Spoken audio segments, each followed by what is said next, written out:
Ação. Isso, essa palavra tá.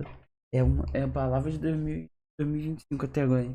No YouTube gringo. Recentemente, o que parecia ser só mais um caso de desaparecimento acabou se transformando em uma das maiores investigações coletivas da internet na última década. No dia 14 de julho de 2017, um rapaz chamado Jesse Giovanni Nima Japol, de apenas 18 anos, foi oficialmente dado como desaparecido na cidade de Denison, em Iowa. A ficha entrou no Banco Nacional de Desaparecidos dos Estados Unidos sobre a classificação de desaparecimento involuntário, o que já partia do princípio de que ele poderia ter sido raptado, sequestrado ou até mesmo morto. Por muito tempo, a ficha dele foi só mais uma em meio das milhares de pessoas que desaparecem todos os dias, até que um usuário do Reddit percebeu uma coisa estranha. Não apenas Jesse tinha um canal no YouTube extremamente bizarro, como ele continuava postando lá regularmente, mesmo depois do seu desaparecimento. E esse foi o ponto de partida para um caso que definitivamente você não imagina onde vai terminar, e eu vou contar aqui pra vocês no vídeo de hoje. Então deixa o like, se inscreva se você for novo por aqui, e antes da gente começar, vamos a uma palavrinha do nosso patrocinador. Só presta atenção, cerca de 90% dos homens aqui no Brasil só procuram ajuda médica quando tem um problema sério relacionado à saúde, e cá entre nós,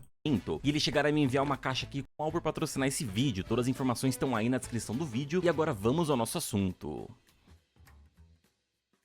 Apesar do desaparecimento de Jesse ter sido dado em 2017, essa história começa mesmo a ganhar tração no dia 1 de janeiro de 2020, quando o caso foi publicado no site nacional de desaparecimento dos Estados Unidos, e alguns usuários começaram a levantar alguns pontos curiosos. O primeiro de todos era que Jesse na foto aparentava ser muito mais velho do que apenas 18 anos. Até aí, talvez ele pudesse simplesmente ser uma pessoa mais bem desenvolvida, ou talvez fosse o ângulo, ou qualquer coisa do tipo. Só que o caso não parava por aí. Na ficha de Jesse estava escrito que ele também atendia pelos nomes de Juan Carlos Cimei, Daryl Jamal Brown e Reinaldo Altério Collon. Geralmente nessas fichas de desaparecimento é comum você colocar apelidos da pessoa pra caso ela for encontrada ficar mais fácil caso ela seja chamada. Só que não faz o menor sentido que um cara chamado Jesse tenha os apelidos de Juan Carlos, Reinaldo Altério e simplesmente Daryl Jamal Brown. Esse último inclusive tem cara de nome inventado do jeito mais estereotipado possível. Percebendo essas informações estranhas, um usuário do Reddit chamado Tawny Frogmount resolveu abrir a sua própria investigação e pediu ajuda no subreddit de casos não resolvidos. Não demorou muito até que Tawny chegasse até o canal de Jesse no YouTube, só que o que ele encontrou lá foi bom, isso daqui. No vídeo, um homem aparece dançando e cantando de um jeito meio esquisito dentro do seu quarto, mas o que mais chamou a atenção de todo mundo não foi nem isso, em sim a data que os vídeos estavam sendo postados. O primeiro vídeo de todos já havia sido upado quase um ano depois do seu desaparecimento oficial. A essa altura, muita gente até questionou se aquele simplesmente não era um canal de bait, usando o mesmo nome de Jesse só pra conseguir farmar inscritos, ou talvez uma coincidência de duas pessoas terem o mesmo nome e sobrenome, mas bastava assistir alguns minutos para ter certeza de que aquela pessoa era a mesma pessoa da foto do desaparecimento. Então, se Jesse estava ativo e postando vídeos dançando e cantando enquanto era dado por desaparecido, não tinha ninguém realmente procurando por ele? Ele não tinha família, amigos, ninguém que pudesse assistir esses vídeos e tentar entrar em contato? Então é aí que a coisa piora bastante. Se tem uma coisa que dava para ter certeza era que Jesse definitivamente não tinha 18 anos, só que nos vídeos ele fazia questão de parecer muito mais novo do que era, fosse usando roupas de adolescente ou até mesmo alisando o cabelo pro lado, bem naquele estilo Justin Bieber de 2010. E foi aí quando vasculharam um pouco mais fundo no canal dele que encontraram isso daqui. O canal de Jesse estava simplesmente abarrotado de fotos de crianças aparecendo nos vídeos, enquanto ele cantava alguma música no fundo. Isso por si só já é uma atitude meio suspeita, então eles deram o próximo passo e encontraram uma conta de Jesse no Twitter com o @ de Nima Japol. Na descrição, Jesse dizia que era modelo, dançarina e cantor e tinha apenas 13 anos de idade. Se 18 já parecia impossível pra aquela foto e pra aqueles vídeos, 13 então nem se fala. E se tem uma coisa que a gente aprendeu aqui no vídeo que eu fiz sobre o Smart Schoolboy 9, é que um cara se vestindo igual criança, fingindo ser criança e colocando fotos de crianças nos vídeos, quase sempre significa uma coisa só. E você já sabe o que é, mas eu não posso falar aqui porque o vídeo pode acabar tomando restrição. Esse perfil de Jesse no Twitter também estava cheio de fotos de outras crianças que ele havia postado com descrição tipo minha nova foto ou esse sou eu indo pra escola, coisas do tipo. Nesse momento a investigação no Reddit encontrou meio que um beco sem saída. Se por um lado eles tinham descoberto o intuito do canal do Jesse, isso ainda não explicava o seu desaparecimento, e muito menos porque o seu registro constava como 18 anos de idade. Uma teoria era de que na verdade Jesse era o nome de uma das crianças que Nima Japol teria sequestrado e que agora ele teria roubado sua identidade para facilitar o seu trabalho. Isso talvez explique porque várias contas de Jesse, com exceção da principal, apresentavam seu local de nascimento como sendo na Guatemala, enquanto a sua ficha de desaparecimento estava registrada nos Estados Unidos. Se você você viu meu vídeo sobre o Mr. Swirl, você deve se lembrar que migrar de país em país é um modus operandi muito comum para predadores sexuais, tanto para não ser pego facilmente quanto para complicar a parte judicial no caso deles serem pegos. Mas enquanto os usuários do Reddit especulavam sobre isso, o que eles não imaginavam é que a verdadeira identidade de Jesse já estava diante deles o tempo todo.